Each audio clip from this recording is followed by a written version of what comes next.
तो कहानी की शुरुआत में हम एक गेम के अंदर का सीन देखते हैं, जहां पर दो अनजान प्लेयर अकेले 200 टीमों को एक साथ हरा देते हैं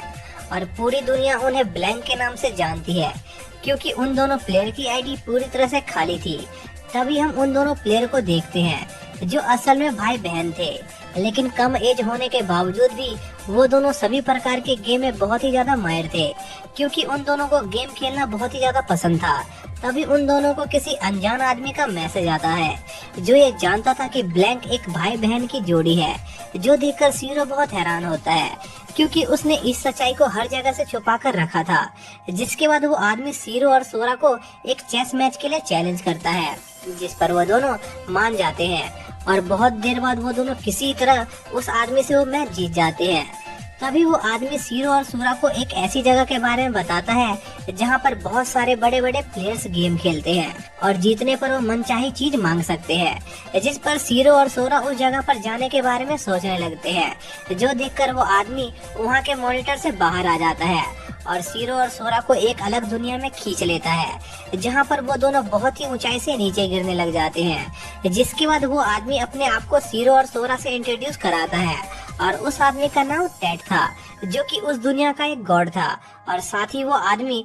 उन दोनों को उसकी दुनिया का रोल समझाता है कि इस दुनिया में हर चीज का फैसला गेम खेलकर होता है और वो लोग इस दुनिया में चोरी, मर्डर और वॉर नहीं कर सकते हैं, लेकिन वो लोग किसी भी लड़ाई को गेम खेलकर सॉल्व कर सकते हैं। लेकिन दूसरी तरफ सीरो का ध्यान तो बस नीचे गिरने पर होता है और उसकी हालत काफी खराब होती है। तभी वो जमीन पर गिर जाता है, लेकिन वो देखता है कि वो अभी भी जिंदा है। जिसके बाद वो आदमी सीरो और सोरा को उनकी इस गेम की लाइफ को एंजॉय करने को कहकर वहाँ से चला जाता है। इसी दौरान हमें उस दुनिया के हिस्ट्री के बारे में बताया जाता है कि कई सालों पहले एक सच्चे देवता के चुनाव के लिए देवताओं के बीच एक बहुत बड़ी जंग हुई, जिससे दुनिया लगभग पूरी तरह से तबाही हो गई थी। लेकिन उस जंग के बावजूद भी वो लोग किसी सच्चे देवता को चुनने में नाकामयाब रहे, जिसके आखिरी में उन्हें एक सच्चे देवता के तौर पर टेड को चुनना पड़ा, जो कि खेलों का देवता था और उसने उस लड़ाई में पार्टिसिपेट भी नहीं किया था। जिसके बाद टेड ने दुनिया के कई नियमों को बदल दिया और उस दुनिया को एक गेम वर्ल्ड बना दिया।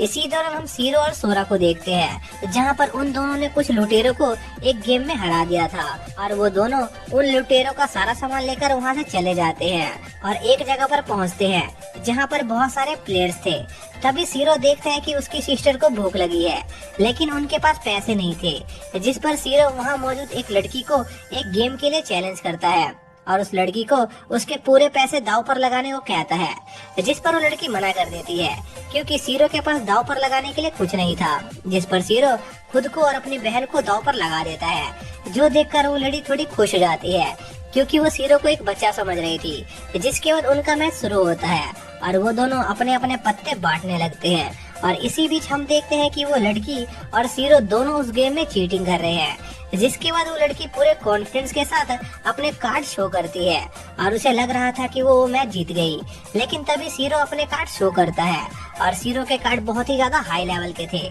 जो देखकर उस लड़की का मुंह सूख जाता है और सीरो उस लड़की के सारे पैसे लेकर वहां से चला जाता है। लेकिन तभी सीरो की नजर दो लड़कियों पर जाती है जो गेम खेल रही थी और सीरो देखता है कि एक लड़की उस गेम में चीटिंग कर रही है, इसलिए वो दूसरी लड़की को वार्निंग देकर वहां से चला जाता है और रेंट पर एक रूम लेता है।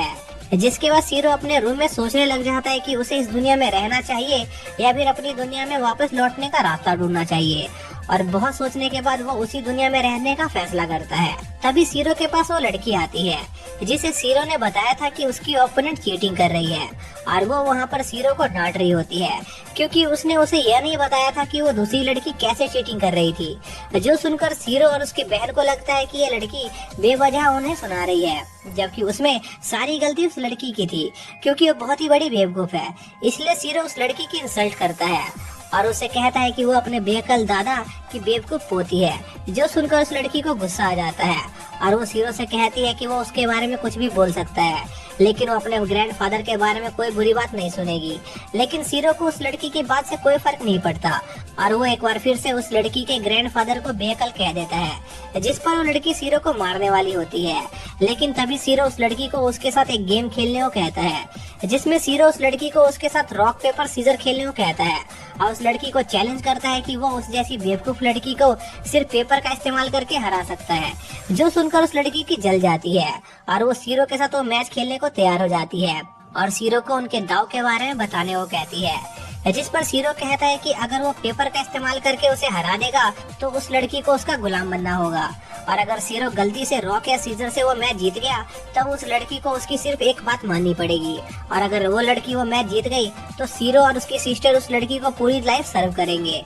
जो सुनकर उस लड़की को लगता है कि सीरो जरूर ये मैच जीतने के लिए पेपर का इस्तेमाल करेगा, क्योंकि उसने उस लड़की से कहा था कि वो उस जैसी नौसिखिया को बस पेपर का इस्तेमाल करके हरा सकता है। इसलिए वो लड़की उस गेम में पेपर को काटने के लिए सीजर को चुनती है, लेकिन सीरो पेपर की जगह रॉक को चुनता है, जिससे वो लड़की हार जाती है, क्योंकि सीरो कभी उस लड़की को अपना गुलाम बनाना ही नहीं चाहता था। वो तो बस उस लड़की से एक काम करवाना चाहता था। जिसके बाद सीरो उस लड़की को उसकी गर्लफ्रेंड बनने को कहता है, जो सुनकर उस लड़की को बहुत गुस्सा आता है और वो जोर से चिल्लाने लगती है, लेकिन वो कुछ नहीं कर सकती थी और उसे सीरो की गर्लफ्रेंड बनना पड़ता है। जिसके बाद सीरो की सिस्टर सीरो से उसकी वर्जिनिटी लूज करने को कहती है, जो सुनकर सीरो और वो लड़की शर्मा जाते हैं। तभी सोरा सीरो को सेथ के ऊपर धक्का दे देती है, जिससे सीरो सेथ के ऊपर गिर जाता है और उससे मजे लेने लगता है, और इसी बीच सीरो की सिस्टर उनकी फोटो ले रही होती है, जो देखकर सेथ को गुस्सा आ जाता है और वो सीरो को दूर फेंक देती है। जिसके बाद सेथ सोरा को नहलाने ले जाती है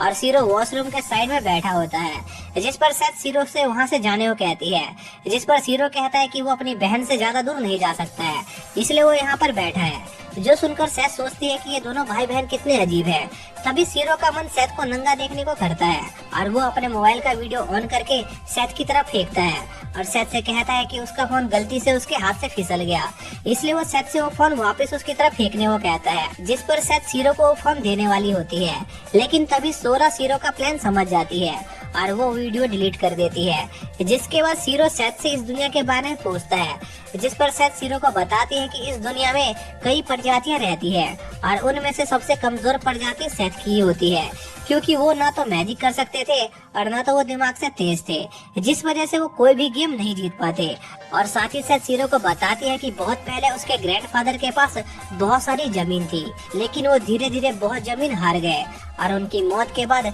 सेथ इस कंट्री की क्वीन बनने वाली थी, लेकिन कल वो कुरुमी से क्वीन बनने वाली गेम भी हार गई, इसलिए वो अब क्वीन नहीं बन सकती थी। जिस पर सीरो सेथ की मदद करने की सोचता है, क्योंकि कुरुमी ने सेथ को चीटिंग करके हराया था। जिसके बाद सीरो सोरा को लेकर एक लाइब्रेरी में जाता है और उस दुनिया के बारे में जानकारी इकट्ठा करने लगता है और सोरा कुछ घंटों में ही उस दुनिया के बारे में सब कुछ जान लेती है, जो देखकर सेथ बहुत हैरान होती है। जिसके बाद वो सभी कुरुमी से मिलते हैं, जहाँ पर कुरुमी सेथ की क्वीन वाली ड्रेस को नीचे गिराकर उसकी इंसल्ट कर देती है, जिस पर सीरो सेथ की ड्रेस को उठाता है और कुरुमी से कहता है कि उसने उसकी गर्लफ्रेंड की इंसल्ट करके अच्छा नहीं किया और वो कल उसे सबक सिखाएगा। जो सुनकर कुरुमी को लगता है कि सीरो बस बड़ी बड़ी फेंक रहा है, इसलिए वो सीरो को इग्नोर करके वहाँ से चली जाती है। जिसके अगले दिन कुरुमी की ताजपोशी होने वाली होती है और वहाँ पर एक अनाउंसमेंट होती है कि अगर कोई कुरुमी को उस कंट्री के थ्रोन के लिए चैलेंज करना चाहता है तो वो कर सकता है, लेकिन वहाँ मौजूद कोई भी इंसान कुरुमी को चैलेंज नहीं करता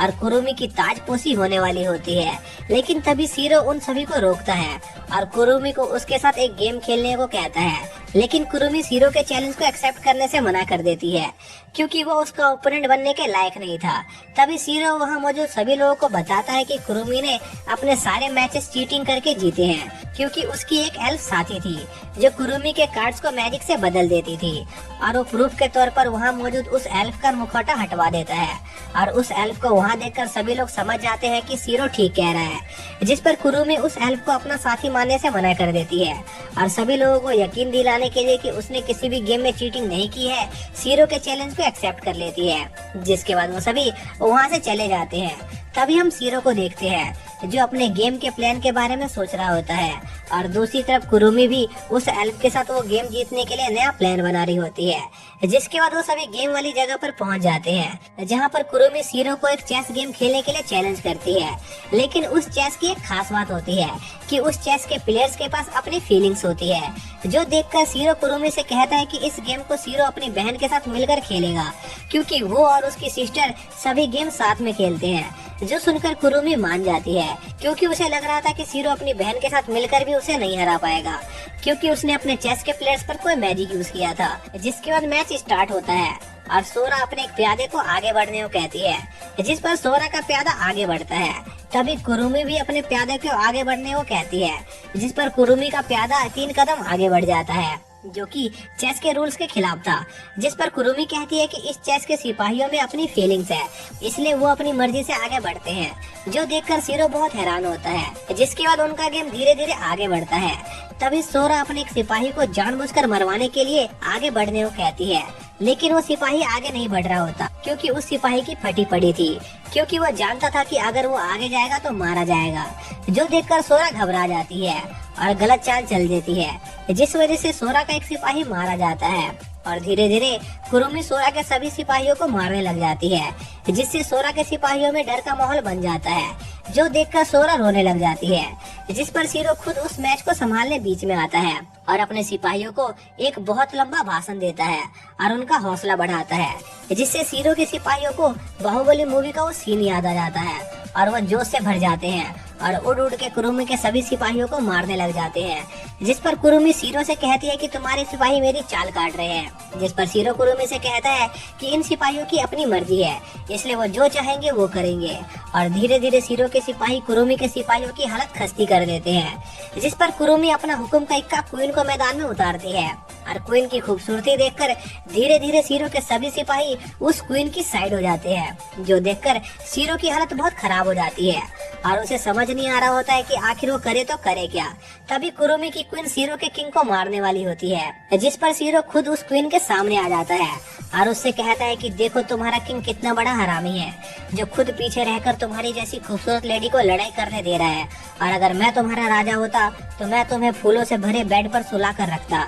और तुम्हें बहुत प्यार देता। जो सुनकर उस क्वीन को सीरो से प्यार हो जाता है और वो सीरो की साइड हो जाती है, जो देखकर कुरुमी अपने नाइट से क्वीन को मार देने को कहती है। जिस पर वो नाइट क्वीन को मारने आगे बढ़ता है, लेकिन वो आधे रास्ते में ही रुक जाता है, क्योंकि वो भी क्वीन से प्यार करता था। जिसके बाद सीरो कुरुमी के बाकी सिपाहियों को उसके खिलाफ भटकाने लगता है और कुरुमी के सिपाहियों से कहता है कि देखो तुम्हारा राजा कितना जालिम है, जो तुम्हें अपने ही क्वीन को मारने को कह रहा है और अपने ही साथियों पर हमला करने को कह रहा है। जो सुनकर कुरुमी के सिपाहियों को कुरुमी पर बहुत गुस्सा आता है और उन सभी में कुरुमी से बदला लेने के लिए आग जल जाती है। जिसके बाद वो सभी मिलकर कुरुमी के राजा को मार देते हैं, जिससे सीरो वो लड़ाई जीत जाता है। जिसके बाद सोरा को राजा बनाया जाने वाला होता है, लेकिन तभी सीरो कहता है कि वो और सोरा एक ही टीम है, इसलिए वो दोनों ही राजा बनेंगे। जिस पर उन दोनों को ही राजा बना दिया जाता है। जिसके बाद सीरो और सोरा अपने राजा की पोजीशन की शपथ लेने के लिए पूरी जनता को बुलाते हैं और वहाँ पर सीरो अपनी जनता को एक बहुत लंबी स्पीच देता है